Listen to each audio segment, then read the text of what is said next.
मेरे इस चैनल पर आने वाले सभी दर्शकों को, श्रोताओं को मेरा सादर सप्रेम नमस्कार। ये 3-4 दिन मुझे मिल गए आप लोगों के साथ रेगुलर आने के। अभी आगे 3-4-5 दिन का फिर प्रवास है, शायद उसमें मैं ना बना पाऊँ या एक आध बना भी पाऊँगा। इस चैनल के माध्यम से 190 वर्ष के इतिहास को मैं आपके सामने रख रहा हूँ, ईस्ट इंडिया कंपनी के आने से ब्रिटिशर्स के जाने तक, 1757 से 1947 तक। इस कालखंड में वो सारे भारत माँ के सपूत, क्रांतिकारी, शौर्य और वीरता के प्रतीक, त्यागी, तपस्वी, नींव के पत्थर, जो भारत माँ की स्वतंत्रता के लिए आहुत हो गए, सर्वस्व निछावर कर दिया, ऐसे वो सब लोग जिन्होंने अंग्रेज की सत्ताशाही को, दुनिया में सूरज ना डूबने वाले साम्राज्य को सशस्त्र चुनौती देने वाले वो इंडिविजुअल, वो समूह, भारतीय क्रांतिकारी, जो अंग्रेजों को भीख से नहीं, प्रार्थना से नहीं, आज़ादी मेरा जन्मसिद्ध अधिकार है, बाल गंगाधर तिलक बोल रहे थे, लेकिन क्रांतिकारी देश विदेश में। हाँ, मैं सब तरह के उन लोगों को आपके सामने लाया हूँ, ला रहा हूँ, आगे भी ला रहा हूँ। और कमाल है, मुझे जो एक बात का बहुत आनंद आ रहा है, इतने सारे एपिसोड में 382 के आसपास एपिसोड आपको दे चुका हूँ। मोर देन 98% इन अज्ञात महान क्रांतिवीरों को आपके सामने रखते हुए एक बात बड़ी रोचक लग रही है, कुछ भी रिपीट नहीं होता।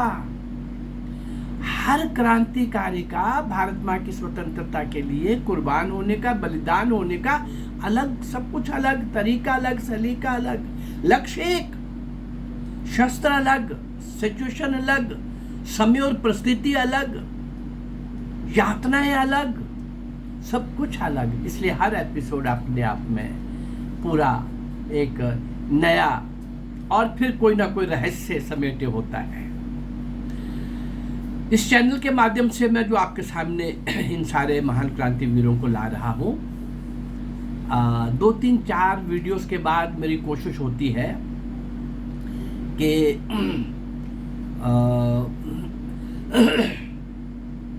कुछ संबोधन के द्वारा और कुछ गीत कविता के माध्यम से भी एक दिन श्रद्धांजलि दी जाए।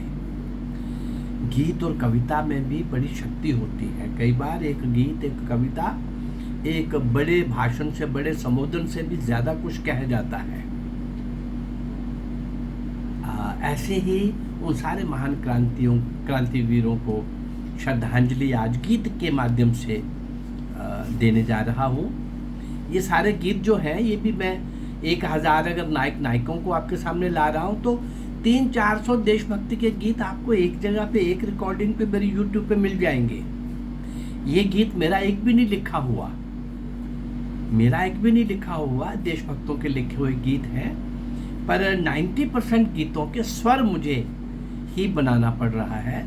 और मैं ये सरस्वती की कृपा मानता हूँ, मैं कोई इसका सीखा हुआ व्यक्ति नहीं, ये विधा मेरे उसमें नहीं। मैं थोड़ा बहुत देशभक्ति के गीत बचपन से बोल रहा हूँ, बस इतना ही जानता हूँ।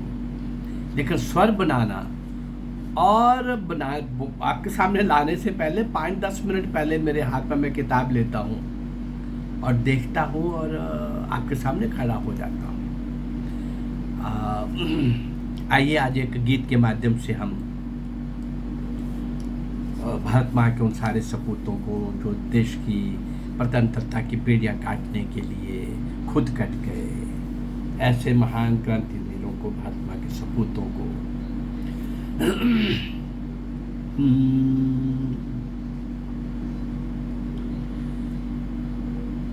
पुकारता तुम्हें वतन,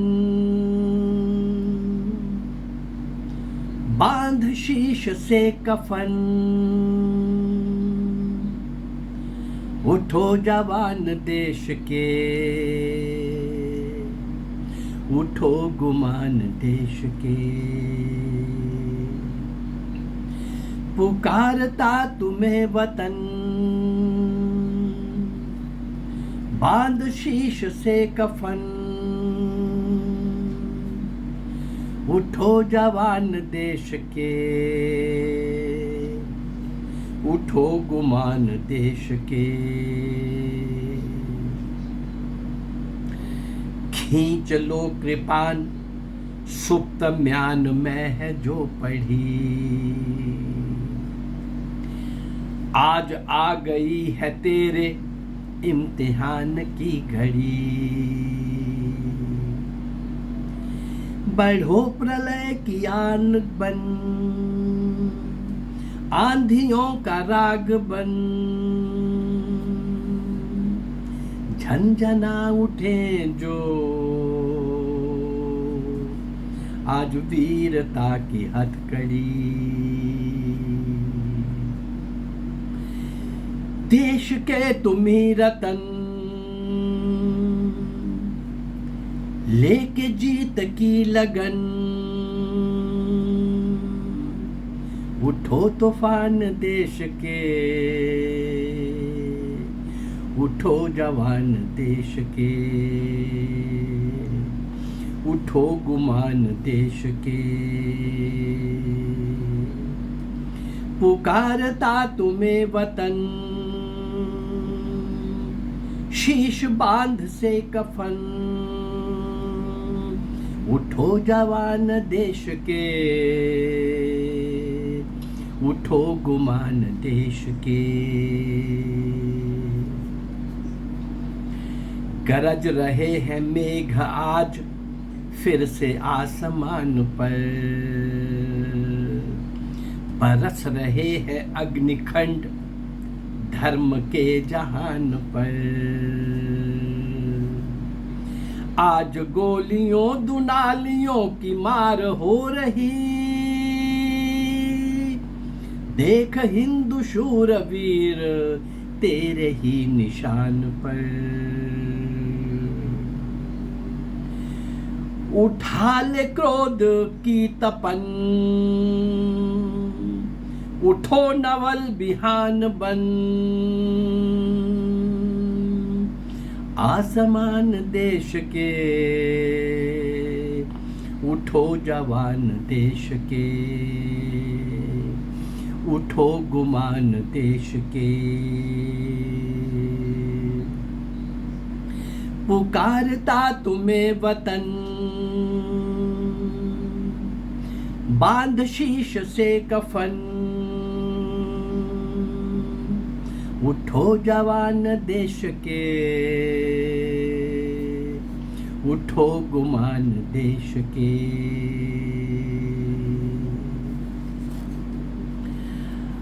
आ न पाए आँच ए नौजवान तेरी शान पर,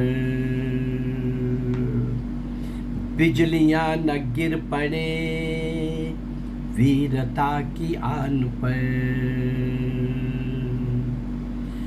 आज भार तेरे बाजुओं पे देश का बढ़ा,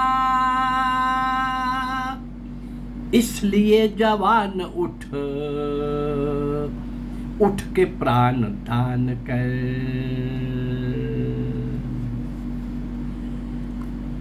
उठो स्वदेश के पथिक, उठो श्रमिक, उठो धनिक,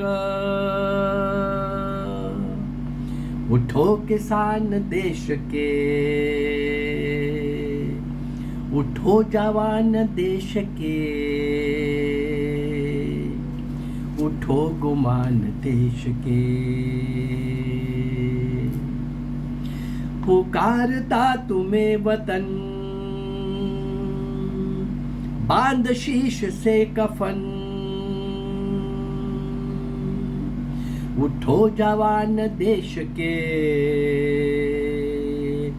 उठो गुमान देश के, उठो गुमान देश के। इस गीत की एक एक पंक्ति क्या आह्वान कर रही है। हर युग के हर क्रांतिकारी अपने समय में इन्हीं भावनाओं के साथ, इन्हीं उमंगों के साथ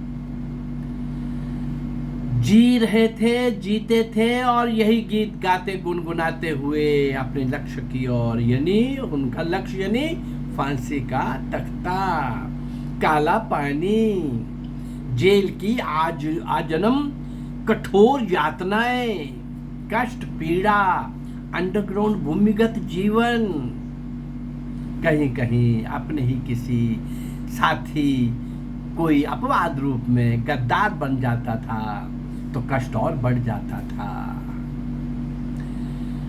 और हर एपिसोड के अंदर आपने देखा होगा, हर क्रांतिकारी का, हर नायक और नायिका का, कम से कम मैं 25, 30, 40 से भी ऊपर महिलाएं आपके सामने ला चुका हूं।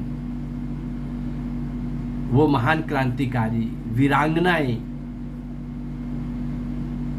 कमाल का नया इतिहास लिखने वाली, नए पृष्ठ लिखने वाली, त्याग और तपस्या की मूर्ति, योग्यता और क्षमता का एक सिंबल, और शौर्य और वीरता में कमाल। और बहुत सारी महिलाएं घर गृहस्थी चलाते हुए भी क्रांतिकारियों के साथ खड़ी हैं, सहयोग कर रही हैं।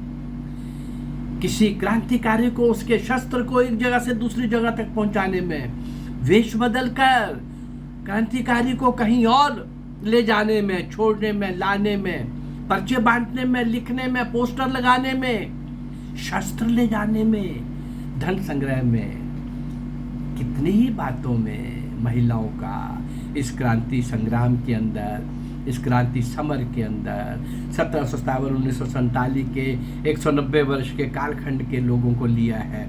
कम से कम 500 नायक और नायिकाएं मैं आपके सामने लाने जा रहा हूं। ये 500 नायक नायिकाएं इस 190 वर्ष की, और मुझे लगता है कि कम से कम 1000 सिंध के राजा दाहिर से लेकर नेताजी सुभाष चंद्र बोस, वो सिंध के राजा दाहिर जिन्होंने मोहम्मद बिन कासिम को 5 बार अपनी धरती पर पैर नहीं रखने दिया, उस दुष्ट को पछाड़ दिया, परास्त कर दिया। और आखिर में अपने ही एक गद्दार के कारण क्या हुआ, वो इतिहास जब वो समय आएगा तो वो एपिसोड भी आपके सामने रखूंगा। और स्वामी विवेकानंद की पंक्ति तो याद करानी पड़ती है मुझे बार बार, क्योंकि सिंध के राजा दाहिर से ही ऐसे गद्दार शुरू हो गए थे। क्या कहा विवेकानंद जी ने? अरे हमारा देश विदेशी फौजों से लड़कर हार कर गुलाम नहीं हुआ, हमारा देश हमारे ही कुछ गद्दारों के कारण गुलाम हुआ। और वो गद्दार शाम को 6 बजे चैनल खोलोगे तो दिख जाएंगे आज भी। मैं अगर कुछ देशभक्तों को आपके सामने लाता हूं तो उन गद्दारों को भी लाता हूं आपके सामने, इसलिए कि इतिहास से शिक्षा लेनी होती है भाई। इतिहास रोने का विषय नहीं है। इतिहास में जो गलतियां हमारे बुजुर्गों से भी कहीं जाने अनजाने में हो गई हैं, हम उनको भी ठीक करेंगे ताकि फिर से गुलामी हमारे द्वार पर दस्तक ना दे सके, फिर वो हमारी तरफ झांक ना सके, देखने की हिम्मत न कर सके। और सबसे बड़ा कारण जो बनेंगे, गद्दार बनेंगे। ये वामपंथी, ये नक्सलवादी, ये अर्बन नक्सल, ये नक्सल, ये खालिस्तानी, ये पीएफआई, ये आईएसआई, ये सब सेपरेटिस्ट, अलगाववादी, उग्रवादी, आतंकवादी, ये सब जो है और जिनके खिलाफ सख्त कानून बनना चाहिए, अभी पीएफआई के ऊपर अच्छा ठीक ठाक हाथ डाला गया है। देश इंतजार कर रहा है मोदी, अमित शाह और योगी से, कैसे सारे दुष्ट और गद्दारों को 2-3 महीने के फास्ट ट्रैक कोर्ट के ऊपर दंड निश्चित करके सख्त से सख्त दंड दिया जाए, ताकि कोई माँ अपने बेटे को इस तरह का बनाने से पहले, माँ तो नहीं भी बनाएगी, वो सोचेगी कि मेरा बेटा इस देश के लिए कलंक न बने। और माँ बेटे को कह सके कि बेटे, भारत माँ का कलंकी तो तू बाद में होगा, जिसने तुम्हें जन्म दिया है, तो मेरे लिए भी कलंक है। ये भाव इस देश के अंदर हर महिला, पुरुष, बच्चे, बूढ़े के सामने लाना होगा कि बिकगर और अपने भारत की संस्कृति सभ्यता से खिलवाड़ करने वाले लोगों के साथ नहीं खड़े होंगे। आज जो तमाशा दिखता है आपके सामने है। गीत के माध्यम से आज हमने उन क्रांतिवीरों को याद किया है। जिस दिन मैं गीत लेता हूँ उस दिन मैं किसी एक पर्टिकुलर एक क्रांतिकारी को नहीं लेता। कल से फिर शुरू हो जाऊंगा। तो आज ये श्रद्धांजलि उन सारे अज्ञात अनजान जिनको मैं भी नहीं अभी जान सका, मैं भी कहाँ सारे ढूंढ के ला सकूंगा, पर जितने भी हैं और उनको भी अभी इस बार अंतिम श्राद्ध के ऊपर हमने उन सारे पूर्वजों को जिन्होंने देश और राष्ट्र को बनाया है उनको श्रद्धांजलि भेंट की है और इस चैनल के माध्यम से। और आने वाले दिनों में इसके ऊपर इन्हीं वीडियोस के ऊपर एक बहुत बड़ा टीवी सीरियल बनने जा रहा है, वो भी देखेंगे। आने वाली पीढ़ियां उनसे प्रेरित होंगी, प्रभावित होंगी। अगर ये मेरा प्रयास आपको अच्छा लग रहा है तो मेरे इस चैनल को लाइक करिए, सब्सक्राइब करिए और शेयर करिए। नमस्कार, जय भारत, धन्यवाद।